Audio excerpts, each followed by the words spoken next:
Olá, alunos, tudo bom com vocês? Vamos começar o nosso curso de programação de microcontroladores.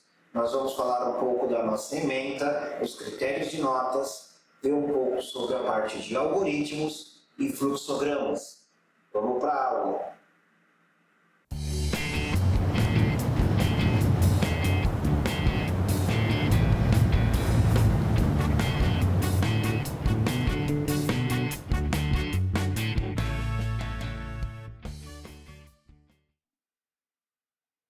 Olá pessoal, bem-vindo aí ao nosso curso de programação para microcontroladores. Nessa aula aqui a gente vai fazer uma introdução, vamos falar um pouquinho sobre o nosso curso, ementa, critério de notas, e aí fazer uma introdução sobre o que a gente vai estudar. A gente tem basicamente na nossa ementa um curso de linguagem C. A aula ela vai falar sobre programação de microcontroladores, só que como a programação de microcontroladores ela é feita na linguagem C, nós vamos trabalhar nesse momento inicial com o computador. Tá? Existem aí alguns problemas se a gente vai diretamente para microcontroladores, porque a gente ainda não sabe a linguagem C. Olhando também na nossa bibliografia básica, e dá uma olhada no primeiro livro, o livro do Sofner, né, Algoritmos de Programação em Linguagem C, é um livro focado no IBM PC. Então a gente aprende a linguagem C no IBM PC e depois faz uma introdução sobre a programação de microcontroladores. Para quem não conhece, esse aqui é o livro texto que nós vamos usar, tá? O livro do Renato Sofner. É um livro bom, é um livro um pouco básico, então se alguém achar que o livro não tem muita profundidade, tem outros livros ali na ementa que a gente pode usar. O nosso critério de notas, ele é muito tranquilo, tá? É bem padrão dentro aí dos outros cursos do IFE. A gente vai ter uma parte aí do curso com listas de exercícios, onde é focada na parte prática. Então, nas listas de exercícios, vocês vão fazer programas, vão compilar e executar programas de computadores. E aí a nossa prova tem uma característica um pouco mais teórica, né, cobrando os conceitos de programação que a gente viu. No segundo bimestre, a gente vai ter um programa maior para fazer, como um trabalho final, né? Então, nós não teremos aí uma prova no segundo bimestre, mas sim um programa para entregar e continuamos aí com listas de exercícios. Então, a gente observa que o nosso curso ele é muito prático, né? Ele depende muito que a gente faça programas, porque para a gente programar, a gente tem que praticar, não tem jeito. Então, se a gente tiver um problema para resolver, né, na área aí da programação, a gente vai resolver isso fazendo um programa. Programação é fazer o algoritmo, é pensar como é que você vai resolver esse problema, quais cálculos vão ser feitos, o que, que você vai considerar, e para isso você vai fazer o algoritmo. Né? Então, imagina que você tem aí um problema para controlar um forno. Como é que você escreve o programa? Antes de escrever o programa, a gente tem que saber o que, que a gente vai escrever. Né? Como é que a gente vai controlar esse forno, como é que a gente vai ler as variáveis, que conta que a gente vai fazer, como é que a gente vai ligar e desligar a resistência desse forno, e pensar se isso aí funciona do ponto de vista lógico. Então, antes de fazer o que a gente chama aí de codificação, a gente tem que entender o problema que a gente quer resolver. Configurar o microcontrolador, definir o que é entrada, definir o que é saída, e só então você vai codificar o programa e ver se ele funciona. A codificação é uma parte da nossa programação, né? Então, o que é codificar? É transformar a solução daquele problema em um arquivo de linguagem C que pode ser compilado e gravado no microcontrolador ou que vá rodar em um PC. Tá? Então, as pessoas aí que trabalham com cursos técnicos, muitas vezes vão focar na codificação, né? Pegar alguma coisa pronta, ajustar um programa que já está feito, um algoritmo que já está resolvido e vai só colocar isso na linguagem C. Quando a gente fala aí de curso superior, o pessoal vai trabalhar mais com a programação, ou seja, não apenas escrever o software, mas saber como que resolve um problema. Para fazer a solução desse problema, muitas vezes a gente não sabe direito por onde que começa, né? Como é que eu vou começar a fazer um programa, né?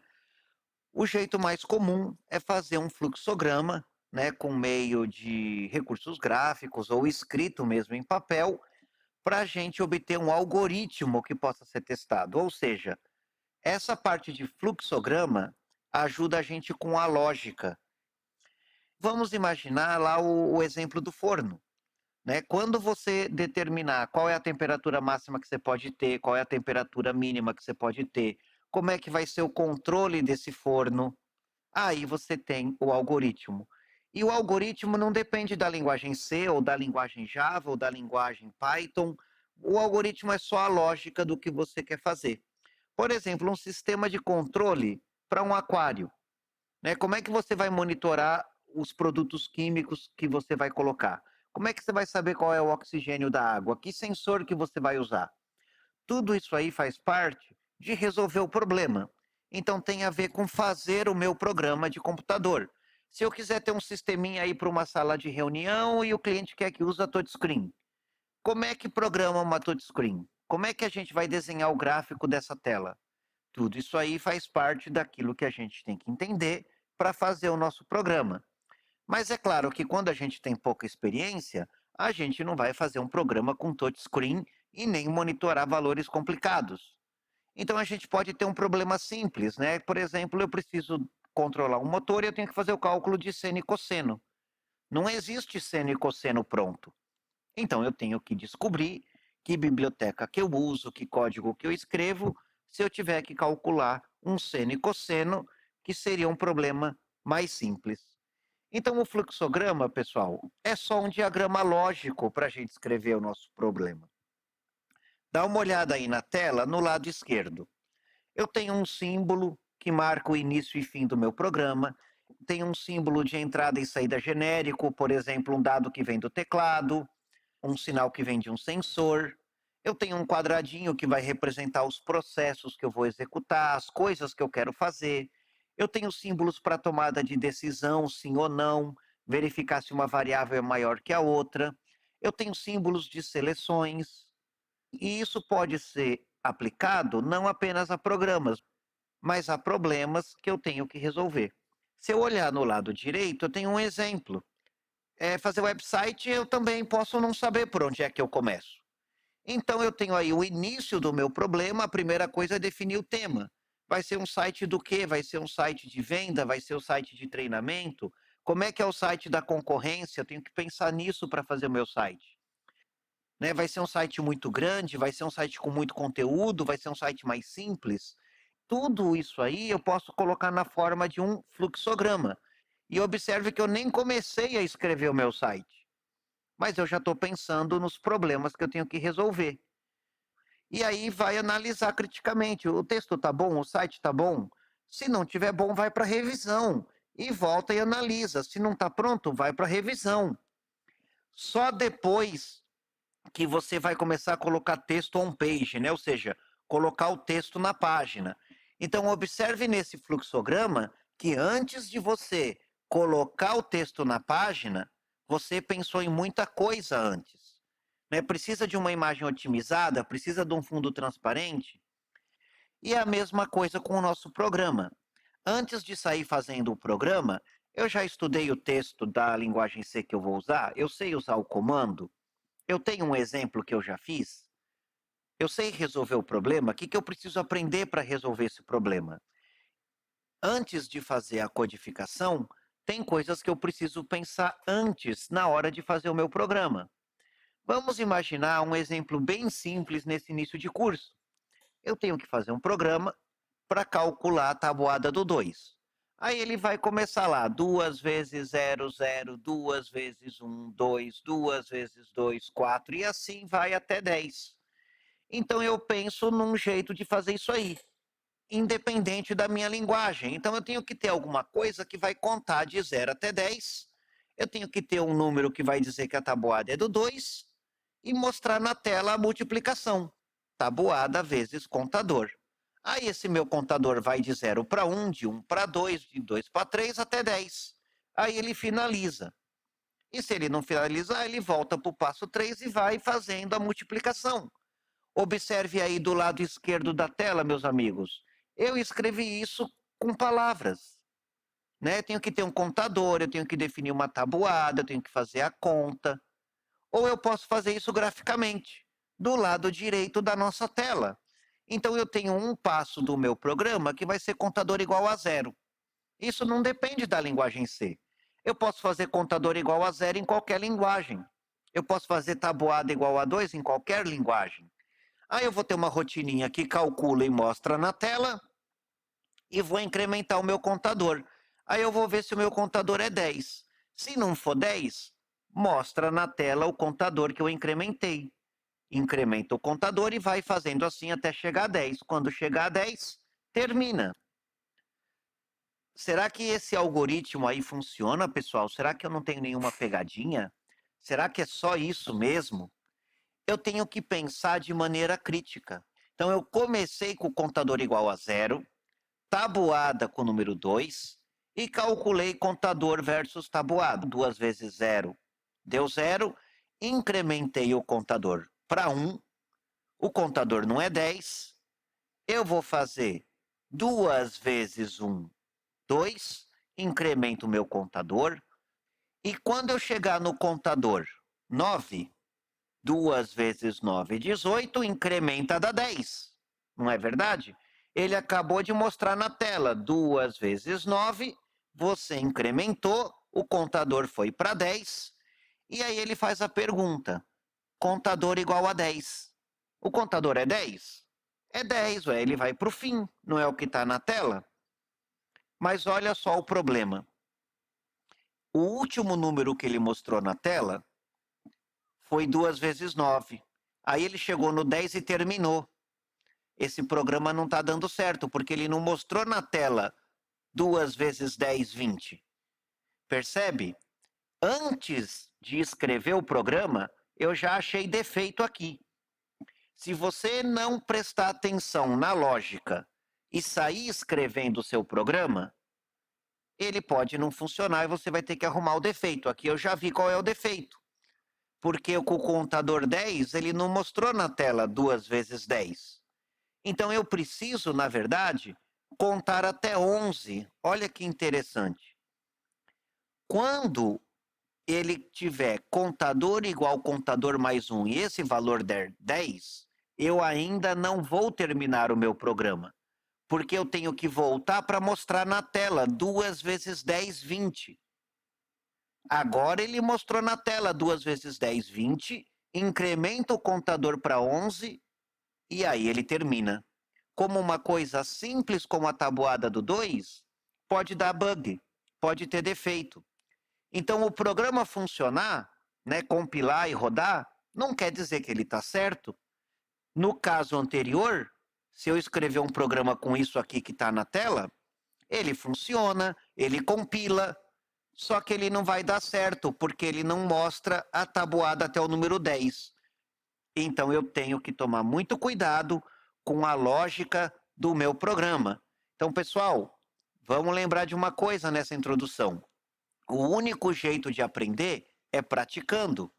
Não adianta ler o livro, ficar assistindo vídeo, o professor falando.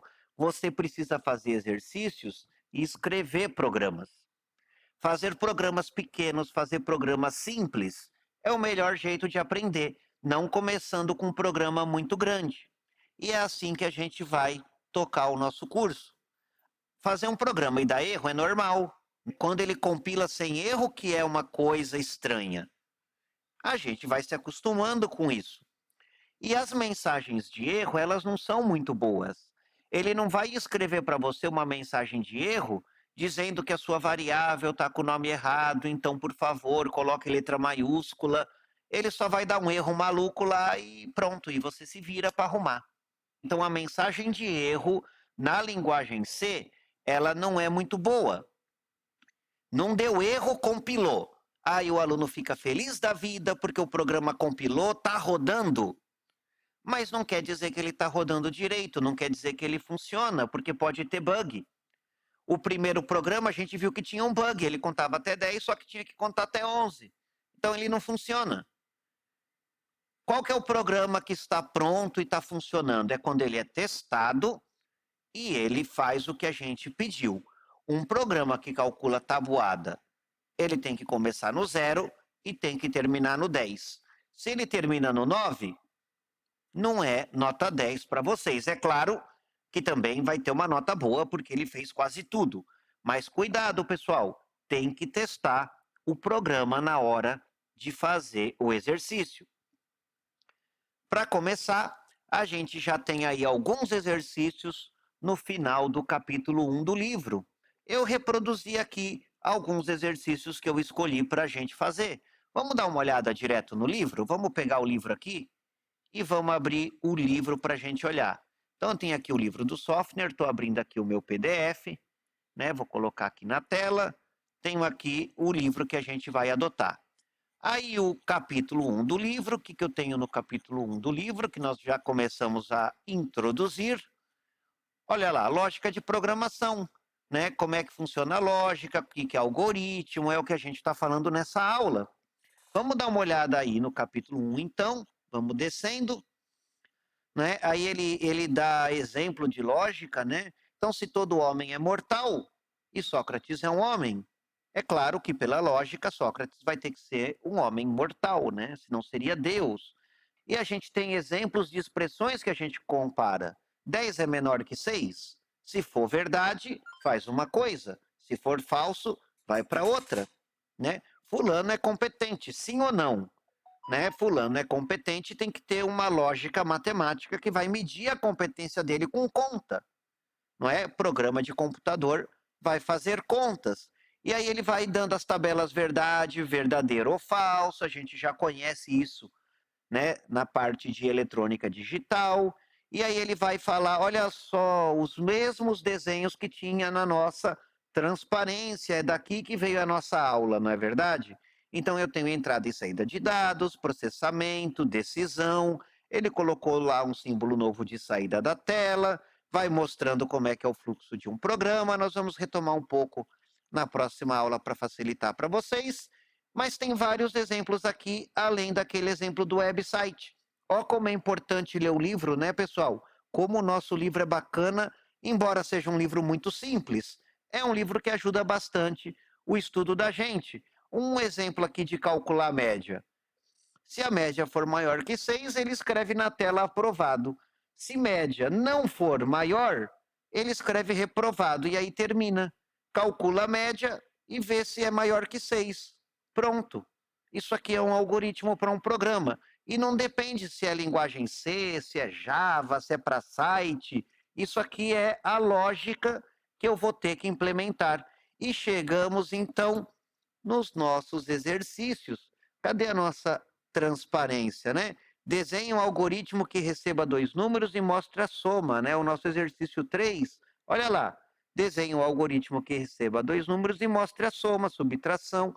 Então, foi daqui que eu peguei os exercícios que estão na nossa transparência.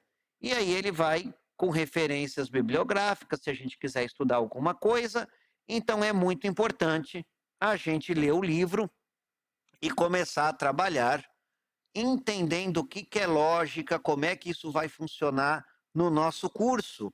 Então, procurem o livro, tem na biblioteca, dá para fazer download. É um livro bacana, um livro simples, que certamente vai ajudar vocês no nosso curso. Pessoal, é uma introdução, espero que vocês tenham gostado e a gente se vê no próximo vídeo. Até mais, pessoal!